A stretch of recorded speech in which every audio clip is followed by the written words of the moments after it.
Pada tahun 2022, selain daripada pandemik, menyaksikan juga kemunculan semula permainan kasut roda di Amerika Syarikat dan kemudian berkembang ke seluruh dunia.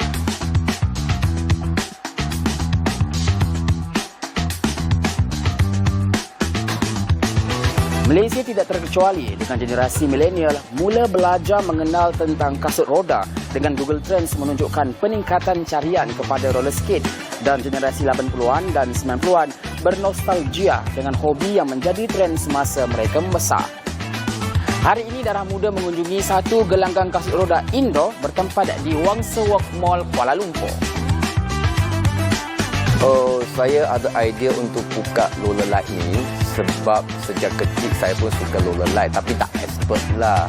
Tapi saya sudah sampai KL Selangor sini, ada nampak banyak orang pun suka skating yang tegak macam taman-taman ataupun tepi jalan pun ada, skatepark pun ada. Tapi apa saya perasan, ramai juga orang suka ni macam, tapi tempat memang saya rasa tak berapa sesuai untuk skating sebab senang untuk jatuh, sebab skating dia bukan yang perfect untuk kita boleh buat skating lah.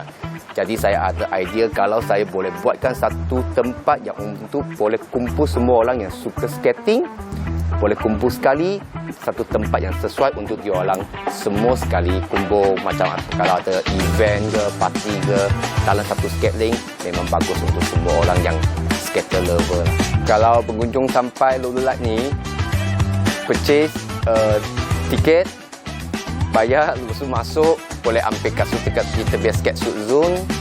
Sudah lepas ambil kasut, loda, you boleh terus tukar. Lepas tu, kalau you, apa yang you tak faham, kasut tak pandai pakai, boleh cari kita punya friendly staff, boleh ajar you. Lepas stable everything, you baru boleh masuk dekat skating ni.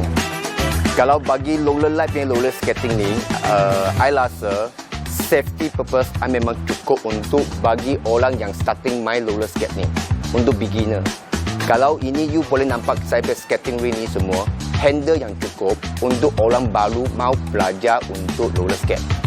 Kalau you masuk roller skating ring yang dekat rollerblade ni, handle semua, you boleh slow-slow belajar. Lepas tu you boleh pegang-pegang, you boleh slow satu round surrounding kita biar roller skating ni untuk safety lah. Kalau sebelum you masuk dekat roller skating ring ni, saya pun advise semua orang skater pakailah safety gear, safety helmet dengan pakai kasut yang size yang betul untuk you. Cuba stablekan semua dulu baru you masuk dekat roller skating ring. Kalau boleh juga kita boleh advise you pakai yang roller skating 8 juga untuk you first masuk dekat skating ring ni.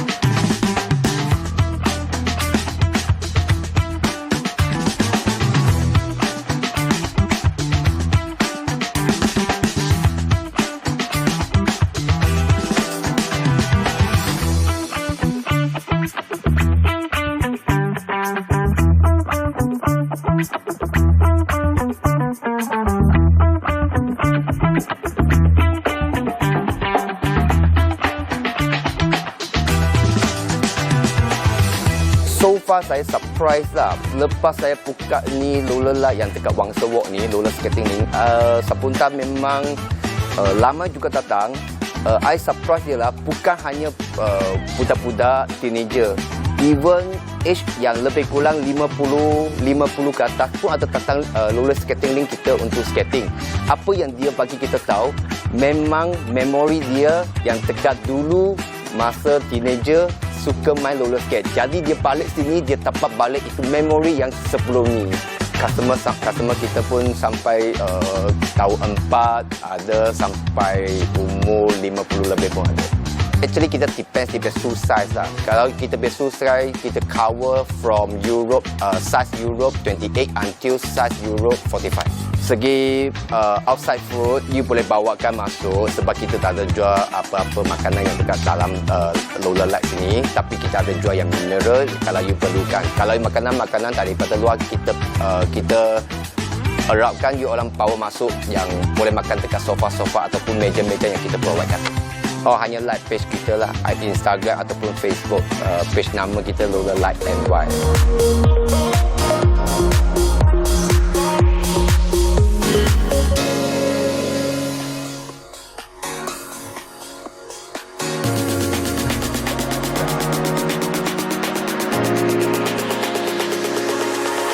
Baik, Assalamualaikum dan salam keluarga Malaysia Darah Muda malam ini. Edisi malam ini bersama saya Diah Muhammad Jais dan anda sedang menyaksikan Darah Muda musim baharu dengan rakan strategik Yayasan Peneraju Pendidikan Bumi Putra. Baik, sebentar tadi anda telah menyaksikan satu VT berkenaan dengan permainan yang kini dibawa semula ke negara kita. Tapi pada malam ini kita bukan nak cerita pasal permainan tu, tapi kita nak bercerita berkenaan dengan golongan belia. Kenapa malam ini kita menyentuh semula berkenaan dengan isu belia ini? Kita tidak boleh menyangkal bahawa belia ini merupakan aset yang penting untuk menentukan kemajuan serta pembangunan sesebuah negara. Dan kepentingan golongan belia ini, seperti mana yang saya sebutkan, tidak boleh disangkal kerana golongan belia antara watak penting yang terbabit secara langsung dan juga tidak langsung dalam mana-mana aktiviti dan juga projek pembangunan ataupun projek kemajuan yang dibawakan oleh kerajaan. Tapi kita nak bercerita berkenaan bagaimanakah suara belia ini, sejauh manakah ia didengar dalam memastikan ia tidak ketinggalan ataupun tidak diendahkan ketika membuat sesuatu polisi ataupun keputusan penting berkaitan dengan negara kita. Jadi malam ini kita akan berbicara berkenaan dengan suara belia dalam polisi dan juga dasar negara. Oleh itu kami bawakan seorang tetamu yang merupakan Exco Majlis Belia Malaysia, iaitu Muhammad Fauzi Fadzil. Baik, apa khabar? Alhamdulillah. Sihat ya? Alhamdulillah. Tadi perjalanan ke sini macam mana, Cik? Okey. Pusing jauh jam Pusing jauh lah jam. Biasalah jalan tu Lepas ke PKP ni. Okey. Sebenarnya tadi kita malam ni seperti yang saya cakapkan, kita nak berbicara berkenaan dengan golongan belia, dan siapa lagi untuk bercakap berkenaan dengan golongan belia Malaysia ini kalau bukan dari Majlis Belia Malaysia itu sendiri. Dan setakat inilah kita lihat tahun 2022 dengan kemajuan yang ada, pembangunan yang ada, perubahan yang dibawakan oleh kerajaan-kerajaan setakat ini. Bagaimana pelibatan anak muda itu dalam memahami dasar dan polisi yang digubal oleh kerajaan, dan adakah suara belia kita di negara kita ini didengar ketika berlakunya perubahan dasar dan polisi di peringkat negara kita? Okay, baik. Kalau kita nak bercerita pasal penglibatan suara belia lah dalam pembuatan dasar dan polisi ni, kalau kita baca klisenya di arus perdana tu mengatakan golongan belia ni dah malas dah kan, dah orang kata muak dengan nak terlibat dengan isu-isu pembuatan dasar polisi atau ambil tahu isu semasa. Tapi kita tengok hakikatnya kalau sebelum ini peringkat pembuatan dasar seperti TN50, transformasi nasional 2050 ya.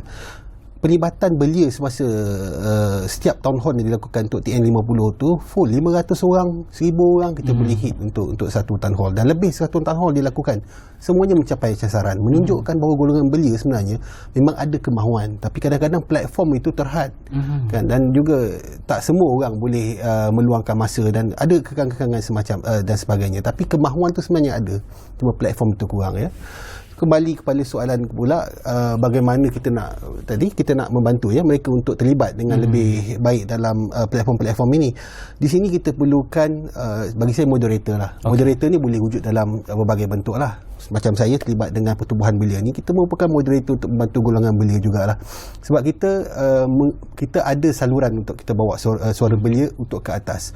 Kita cuba elakkan untuk golongan belia mengambil langkah-langkah yang lebih radikal untuk demonstrasi dan sebagainya, untuk boleh juga sampaikan suara, tapi kita ada saluran yang lebih baik dengan pertubuhan lebih berhemah lah, lebih berhemah dan lebih terus kepada pemimpin kita dengan cara terhormat, di mana kita boleh angkat suara itu di peringkat daerah sampai peringkat negeri dan peringkat kebangsaan melalui pertubuhan belia itu sendiri. Banyak platform dalam pertubuhan belia ni. Majlis Perundingan Belia Negara kita ada, Parlimen Belia kita ada, dan berbagai platform yang kita boleh kongsi bersama. Jadi setakat ini adakah menyalurkan suara belia melalui persatuan-persatuan ini cukup didengari oleh pihak yang berwajib lah, kerajaan? Adakah memang mereka menerima apa yang disampaikan oleh belia melalui persatuan-persatuan, ataupun adakah mereka sekadar menerima tetapi tidak membuat apa-apa dengan apa yang diberikan? Saya cuba berlaku adil kalau berbicara tentang isu ni. Setengah orang kata ini isu golongan dewasa yang tidak mahu mendengar dan sebagainya. Tapi saya berbincang dengan pembuat-pembuat dasar dalam golongan dewasa ni lah, pemerintah-pemerintah kita, sama ada peringkat negeri atau peringkat federal, dan kita faham untuk kesediaan mereka mendengar tu ada. Kalau kita di peringkat MBM ni dengan YB Peja peringkat KBS, perjumpaan tu kita ada berkala kita akan pergi jumpa. Tapi kita kena kita cuba faham juga ada perkara yang pihak KBS atau kementerian atau kerajaan tu ada halangan yang tak boleh dilakukan. Tapi saya sangat berterima kasih kesediaan untuk berjumpa, berbincang, mendengar itu ada di peringkat pemimpin kita, peringkat dewasa pemimpin kita. Cuma mungkin ada halangan yang kadang-kadang kejujuran tu perlu ada lah. Maksudnya apabila ada halangan, cakap ada halangan yang perlu diselesaikan. Kadang-kadang pemimpin kita mungkin lebih senang untuk mendiamkan diri kan. Kadang-kadang apabila mendiamkan diri itu menimbulkan syawak sangka. Ya, ketelusan lah bagi saya. Kejujuran cakap kalau perkara ini ada halangan, kita cuba selesaikan bersama. Kalau bercakap berkenaan dengan halangan ni, mungkin boleh kongsikan biasanya apakah mungkin bentuk-bentuk halangan yang menyebabkan suara itu ialah bukan saja tidak sampai tetapi tidak dapat dijadikan satu action dalam pembuatan tu dasar kita. Saya cakap secara terang, isu paling besar sekarang dana. Dana. Itu yang menghalang pelbagainya. Pembangunan belia atau pelbagainya. Pembangunan belia ni kita tak boleh berteori, bercakap dalam bilik kuliah dan sebagainya, bercakap di Facebook, live Facebook, bercakap tentang benda-benda yang teori. Ya, pembangunan belia ni benda yang kita perlu lakukan secara orang kata fizikal. Kita kena turun ke lapangan, kita kena buat program, tunjukkan contoh, dan perkara itu akan diikuti oleh adik-adik kita di bawah, dan mereka akan meneruskan perkara yang sama untuk generasi seterusnya. Makanya apabila tiada dana, mungkin ada kekurangan dana di peringkat kita selepas PKP dan masalah ekonomi dunia global sekarang ini, dana itu kurang dan program itu agak kurang kita dapat laksanakan di peringkat MBM sendiri. Kerana kita bergantung dengan dana kerajaan. Di samping kita ada menjana dana-dana luar lain. Semua sekarang kurang lah. Apabila dana itu kurang, kita tak dapat turun dan kita tak dapat nak beraktiviti dan menurunkan apa yang kita ada ni kepada adik-adik kita di lapangan. Dana kita boleh dapat melalui sumber luar, contoh seperti sponsor dan juga mungkin mencari dana sendiri. Betul. Dari segi ialah siapa tahu mungkin buat jualan apa tu. Tapi kenapa dana daripada kerajaan ataupun pihak berwajib ni cukup penting untuk memastikan bahawa apa-apa yang dilaksanakan itu akan mencapai objektifnya? Kita kena faham bila kita bercakap tentang NGO, non-government organisation ni, kita bukannya macam pertubuhan lain yang social entrepreneur atau sebagainya. Mereka memang ada perniagaan dan fokusnya ada dua lah. Fokusnya memang perniagaan dan pulangan balik kepada masyarakat social entrepreneur ni. Tapi kita NGO ni memang konsepnya kita tak fikir perniagaan. Kita fikir untuk beraktiviti dan membangunkan masyarakat. Itu memang tugas kita sebagai NGO lah. Tapi modul tu kalau kita nak tukar kepada social entrepreneur, maksudnya kita menjana kewangan sendiri dan tanpa mengharap daripada pihak kerajaan, boleh dilakukan. Tapi bukan dalam masa setahun atau 2 tahun ini. Kan? Dia perlu satu perubahan yang lama. Dan sekarang pun MBM dah 70 tahun lebih wujud kan. Dan kita wujud dalam atas pergerakan sebagai NGO. Dan kita menerima dana dari kerajaan dan kita bantu untuk melaksanakan dasar kerajaan sebelum ni. Dan memulangkan balik kepada kerajaan dengan kita menyumbang idea-idea yang boleh membangunkan negara ini. Makanya isu tentang menjana pendapatan sendiri itu tidak pernah difikirkan sebelum ini. Jadi ialah perkara ini tidak boleh diubah secara semalaman. Dia kena belum mengambil masa yang lama. Baik. Bercakap semula berkenaan dengan dasar dan polisi negara itu juga. Mungkin saya nak tarik balik pada awal tadi, kita katakan bagaimana dasar dan polisi negara ini belia seakan-akan wujudnya ada belia yang dah bukanlah muak tapi macam dah malas nak ambil tahu berkenaan dengan perubahan dasar, perubahan polisi. Jadi adakah semata-mata kerana mereka rasa suara mereka tak didengari sebab itu mereka jadi muak, ataupun ada faktor lain yang menyebabkan mereka berasa sedemikian? Kalau kita bercakap sikit teori tentang pembangunan belia ni, kenapa belia agak nampak seperti tidak cakna sekarang, seperti tidak cakna sekarang. Isunya kalau kita tengok apabila bercakap tentang pembangunan belia ni, dia ada dua faktor, iaitu faktor youth and adult, belia dan juga dewasa. Kalau kita bercakap pembangunan belia dan kita tumpukan hanya kepada belia semata-matanya, pembangunan belia itu kita tumpukan mencurahkan kepada belia tanpa kita membangunkan golongan dewasa, di situ pembangunan belia itu gagal. Dan secara teorinya kedua-duanya perlu dibangunkan bersama. Ya, kerana transferring networking dan juga information, knowledge and everything is datang daripada golongan dewasa turun kepada belia. Tak kisah dalam bidang korporat ke, NGO ke, pentadbiran ke, kita ada golongan-golongan dewasa yang dalam bidang yang pelbagai kan. Cuma sekarang isunya kepercayaan golongan belia akibat mungkin kekecauan pentadbiran kita ni menyebabkan kepercayaan itu kurang. Dan apabila kita bercakap tentang golongan dewasa, semua samalah golongan dewasa ni kan, semuanya hanya fikiran itu wujud dalam kebanyakan, terutama mereka yang berumur 18 hingga 20 tahun ni lah, kan, semuanya samalah, semua tak boleh dipercayai. Dan apabila mereka distance themselves from the adult, masalah pembangunan belia itu wujud. Isunya sekarang kalau kita nak bercakap tentang pembangunan belia semula, kita kena kembali kepada kepercayaan, mengembalikan kepercayaan golongan belia kepada golongan dewasa ini. Dan saya rasa memerlukan masa yang lama. Masa yang agak lama. Okay, baik, sekiranya golongan dewasa itu adalah salah satu faktor yang kita tidak boleh ubah, let's say regardless apa yang kita buat pun mereka memang akan berada di tampuk situ saja. Apa yang perlu dilakukan oleh golongan belia itu sendiri untuk menjangkaui golongan dewasa ini dan mungkin cuba untuk menyelesaikan masalah pembangunan dalam kalangan belia itu? Perkara ni saya bincang dengan saya punya pensyarah di UPM Prof Latif kan. Isunya sekarang the first step kan, pembangunan belia memerlukan golongan belia dan golongan dewasa bekerjasama untuk membangunkan belia itu sendiri dan masyarakat. Tapi dalam isu ni sekarang kita tak boleh melihat langkah pertama itu dilakukan oleh golongan belia. Dia takkan boleh dilakukan oleh golongan belia. Golongan dewasa perlu memulakan langkah pertama mengembalikan kepercayaan itu kan. Isu-isu seperti yang kita boleh lakukan di peringkat belia ni adalah macam saya dalam pertubuhan belia ni adalah kita perlu membawa kembali mereka lah. Itu saja kita boleh lakukan.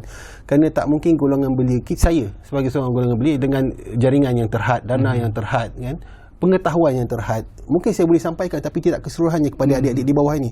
Kita kena akui kita perlukan golongan dewasa. Tetapi benda pertama yang kita kena lakukan adalah membersihkan imej dan kepercayaan golongan dewasa itu sendiri. Saya ambil contoh kenapa saya kata golongan kepercayaan kepada golongan dewasa ni kurang.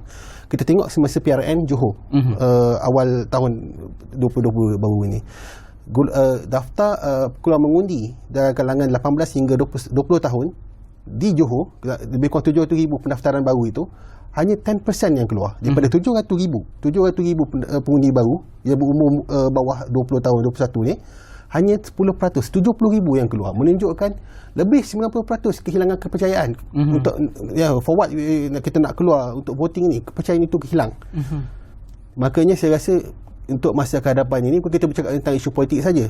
Ini tentang isu kepercayaan kepada pemimpin dan golongan dewasa ini perlu dikembalikan. Jadi artinya kebergantungan terhadap orang dewasa itu masih perlu dalam kita cuba untuk membangunkan golongan belia itu sendiri.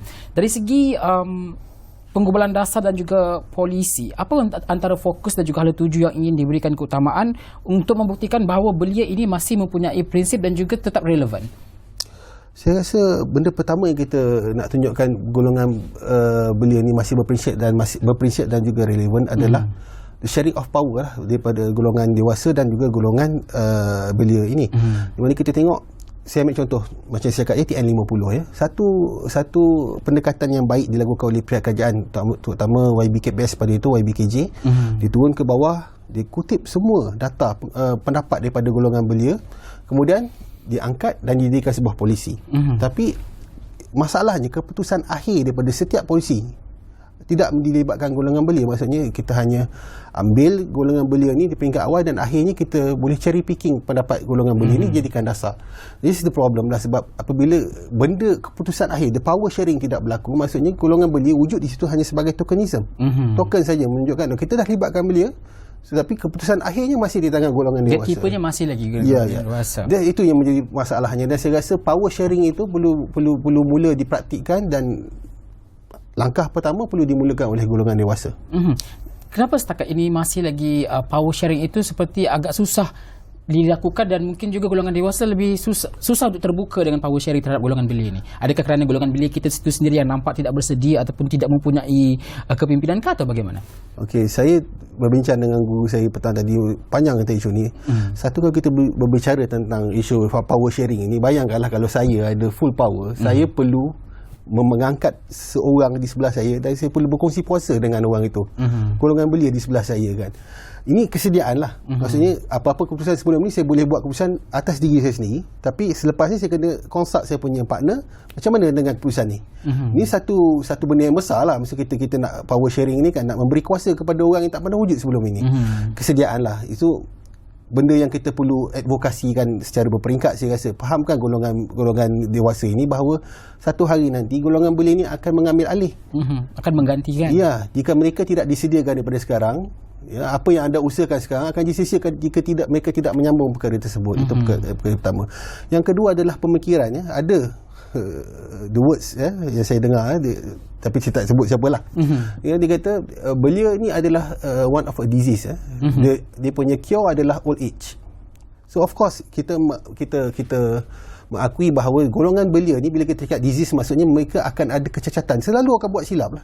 Saya akui perkara itu. Golongan belia dengan pengetahuan dan juga kita punya networking yang terhad, dana yang terhad, kita akan sentiasa akan cuba ambil jalan pintas mudah dan senang. Pengalaman juga kurang. Ya kan. So apabila benda itu berlaku, of course banyak perkara yang kita buat silap.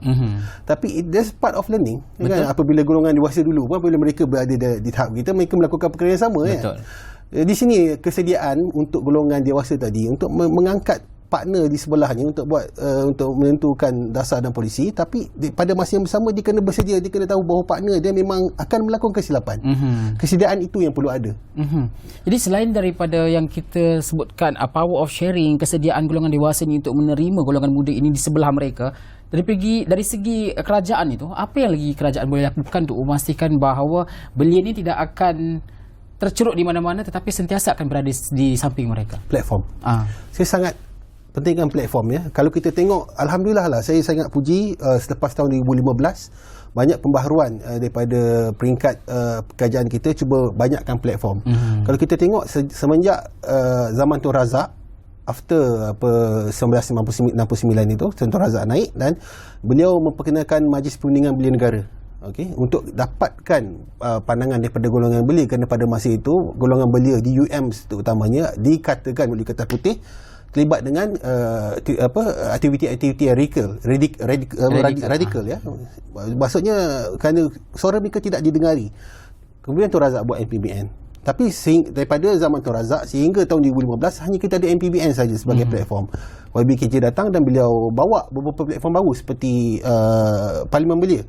Parlimen Belia, dan kita ada juga beberapa platform di peringkat KBS ya, di peringkat jawatankuasa kecil untuk perbincangan dasar dan sebagainya. Idea Parlimen Belia ni sekarang telah direplicate di beberapa negeri. Macam Selangor kita ada Dewan Undangan Negeri Belia. Kemudian di Sabah pun dah wujud, di Perak wujud, Johor wujud. Dan ini platform-platform yang pelbagai, di mana kalau apabila kita nak bawa golongan belia dekat dengan golongan pemerintah, kita perlukan platform sebegini, kerana mereka akan berbincang dasar-dasar yang dibuat oleh pihak negeri, pihak federal di dalam platform tersebut. Mereka perlu mempelajari platform tersebut dan mereka akan keluar dan juga mendapatkan pandangan daripada rakan, menerangkan tentang dasar-dasar tersebut. Saya rasa platform adalah langkah terbaik untuk membawa golongan belia. Sekarang kita ada Dewan Undangan Negeri Belia, kita ada Parlimen Belia, dan saya harap kita ada lagi platform-platform tingkat antarabangsa untuk memahamkan pula kita punya belia-belia tentang isu-isu antarabangsa. Dan capaian juga akan lebih meluas. Betul. Baik, jadi kerajaan boleh menyediakan platform, tapi di peringkat belia itu sendiri apakah yang mungkin mesti diubah dari segi pemikiran mereka untuk menerima platform itu bahawa ini adalah cara yang terbaik untuk menyalurkan pandangan serta suara mereka?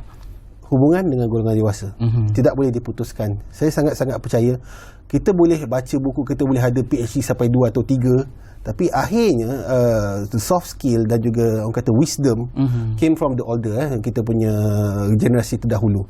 Perkara-perkara ini hanya boleh dipelajari di lapangan ya. Maksudnya kalau kita nak kita punya belia berada di kedudukan yang betul itu, hubungan dengan golongan dewasa tidak boleh diputuskan. Bagi saya perlu ada banyak program-program yang melibatkan kedua-dua kombinasi, tak boleh hanya satu program yang fokus kepada satu saja, satu golongan saja. Sebab itu kalau kita tengok dalam Allahu Akbar, dasar perpaduan negara yang dilancarkan tahun lepas, tahun 2021, pertemuan kritikal antara golongan dewasa itu adalah antara perkara yang ditekankan dalam isu perpaduan. Kerana dalam 10 pertemuan golongan di Malaysia ni, pertemuan antara golongan dewasa dan golongan belia itu telah jadi satu isu hangat sekarang ni. Salah menyalah antara golongan belia kerana isu persaraan ataupun power sharing tadi. Walaupun ini masih tidak kritikal, tapi telah mula orang kata di-highlightkan oleh dasar perpaduan. Baik, sebenarnya kita dah sampai ke penghujung rancangan, tapi sebelum itu mungkin boleh kongsikan sedikitlah harapan untuk melihat penglibatan suara belia dalam proses pembuatan polisi dan juga dasar negara di masa akan datang. Baik, saya faham kekecewaan golongan belia sekarang. Saya sangat-sangat faham apabila apa yang berlaku di negara kita. Tapi saya berharap supaya golongan belia tidak putus asa. Apa yang berlaku di negara kita adalah proses pembelajaran ni. Indonesia melaluinya, Filipina melaluinya, di mana harapan yang tinggi diletak kepada pemimpin dan pemimpin mereka seakan-akan mengecewakan mereka. Tapi this is a learning curve. Saya harap golongan belia tidak menjauhkan diri daripada membangunkan negara ini cuma fikir nak kata cek makan. It's a good thing untuk cari makan, tapi kita perlu menyumbang kembali. Carilah cara yang terbaik untuk menyumbang menggunakan kapasiti yang anda ada, dan kita di peringkat MBM melalui Pertubuhan Belia sangat mengalu-alukan anda untuk sama-sama kami. Kalau anda tak tahu bagaimana cara untuk membangunkan negara ini, sertai kami dan kita akan cuba cari platform yang sesuai, sama ada di peringkat pembangunan polisi, program ataupun advokasi.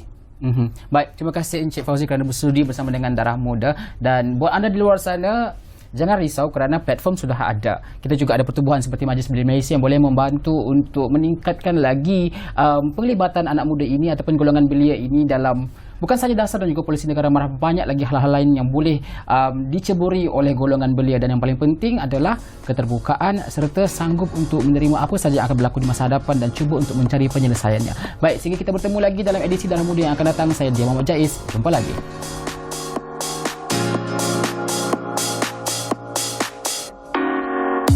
Itulah, rasa macam